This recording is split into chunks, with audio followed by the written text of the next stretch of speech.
Hello again, everybody. Yes, this is the inimitable and ubiquitous Rough Rider dude, the Rude Rider. We have a short podcast, a video podcast today regarding the upcoming pending, next Monday to be precise, December the 19th, criminal referrals that will be emanating from the January 6th committee. So we will start with Liz Cheney over a year and a half ago, who said this whole thing will begin and end with U.S. Code 18 U.S. Code Section 1512, which goes, whoever corruptly obstructs, influences, or impedes any official proceeding or attempts to do so shall be fined under this title or imprisoned not more than 20 years or both. Now, this law defines an, quote, an official proceeding, unquote, as including any appearance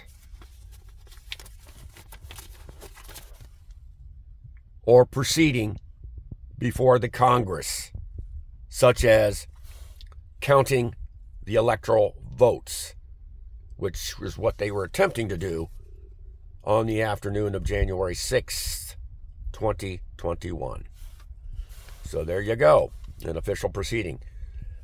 It was under danger of being obstructed, impeded, or curtailed, or interrupted.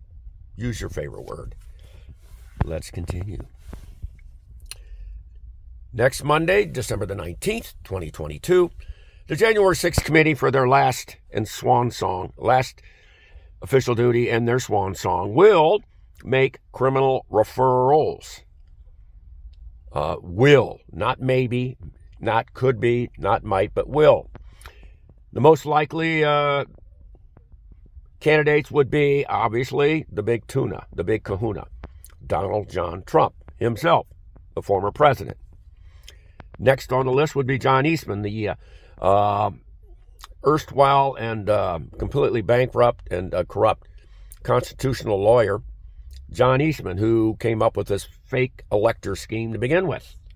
Then there's Jeffrey Clark, a low-ranking Department of Justice official in the Civil Environmental Protection section, who came within a hair's breadth away of actually becoming the U.S. Attorney General.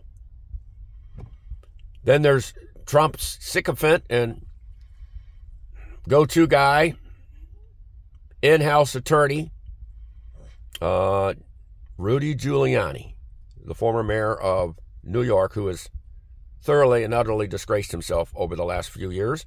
And then the Ohio congressman, the rabid dog congressman from Ohio, Jim Jordan, who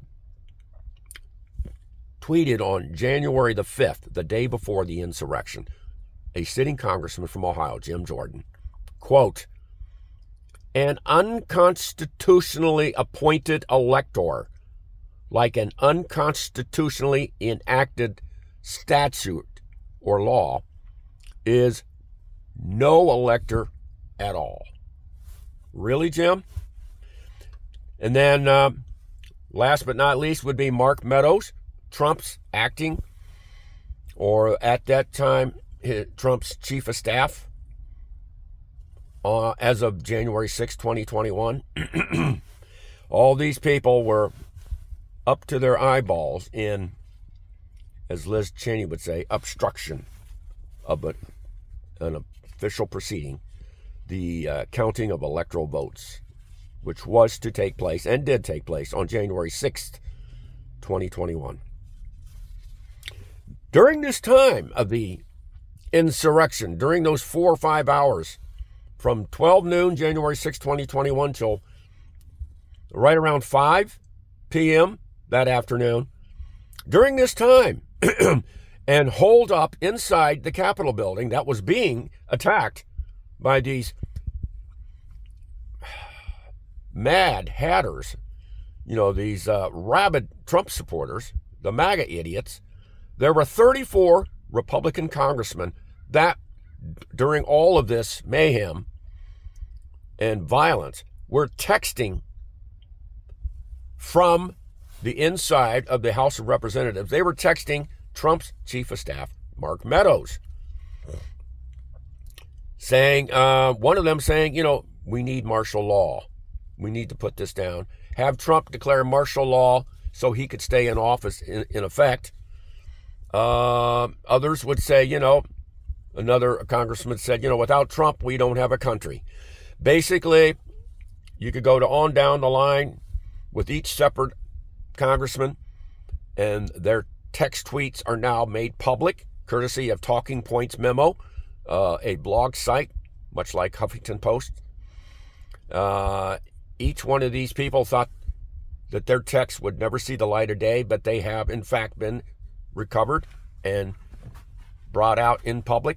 Each one incriminated themselves on that very day. They were giving aid and comfort. They were actually supporting the coup or the plot, the insurrection that was taking place outside.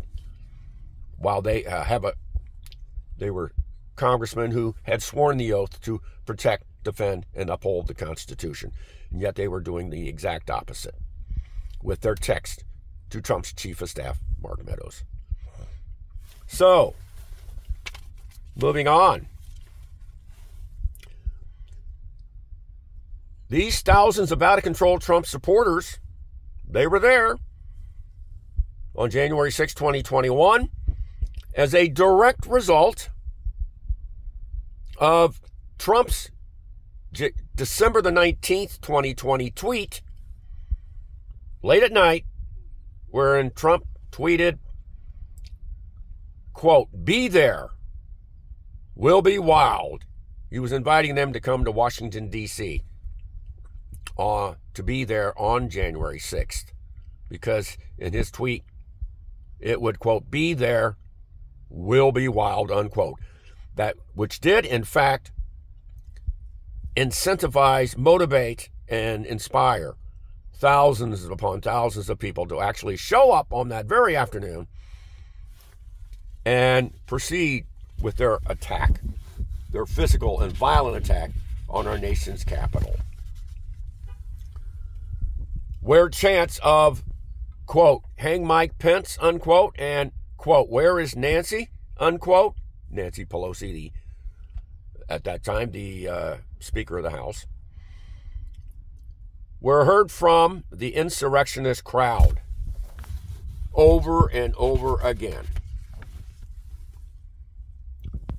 As a final note, Jamie Raskin, one of the members of the January 6th committee, says the January 6th committee's upcoming criminal referrals, this Monday, December the 19th, 2022, to the Justice Department will be, quote, "relevant," unquote, to federal prosecutors. In other words, the January 6th committee, when they make criminal referrals to the Department of Justice this coming Monday, they are expecting that they will be extraordinarily and extremely relevant to be part and parcel of the Justice Department's ongoing investigation of Donald Trump and his co-conspirators, to push the ball, to move the needle and push the ball down the field ever so much faster. That would lead to criminal convictions, indictments to begin with, and then eventually criminal convictions on Trump and the aforementioned people, Mark Meadows, Rudy Giuliani, John Eastman, Jeffrey Clark, Jim Jordan, and Scott Perry. Scott Perry, who actually, one of the 34 of those congressmen, Scott Perry is the Republican congressman from Pennsylvania who actually introduced Donald Trump to Jeffrey Clark, and Jeffrey Clark came within a hairbreadth of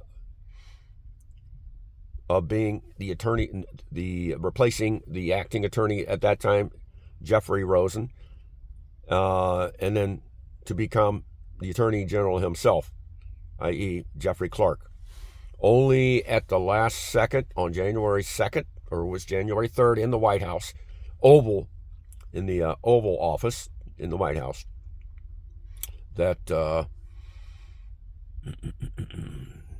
Trump's two attorneys, Patrick Cipollone and Patrick Philbin, were able to talk Trump out of appointing, just arbitrarily, Jeffrey Clark, a low-ranking Department of Justice flunky, from being the acting United States Attorney General. What havoc that would have ensued from that point forward. Jim Jordan and his tweet the day before, and then Scott Perry, his introduction of Jeffrey Clark to Donald Trump, and these other 33 Republican congressmen, all tweeting in the middle of that afternoon, basically to Mark Meadows, Trump's chief of staff, to assist and to actually further the cause of the insurrectionists by declaring martial law and whatnot. So it's pretty obvious that there will be criminal referrals from the January 6th committee this coming Monday, December the 19th, 2022. And there will be more than one. And if there's one, it will begin with the big kahuna, the big tuna himself, Donald John Trump, the ex-president, the disgraced, twice impeached president of the United States, and soon to be indicted and incarcerated ex-president of the United States. This is the old Rough Rider, rounding third, heading for home. And as always, stay well, keep it lit, and remember, don't take any wooden nickels. Don't piss against the rain. Help old ladies across the street. And take care. And remember, we ride so you can just chill. Sit back. Pontificate or meditate. And in the end, it's you who decide. Danke.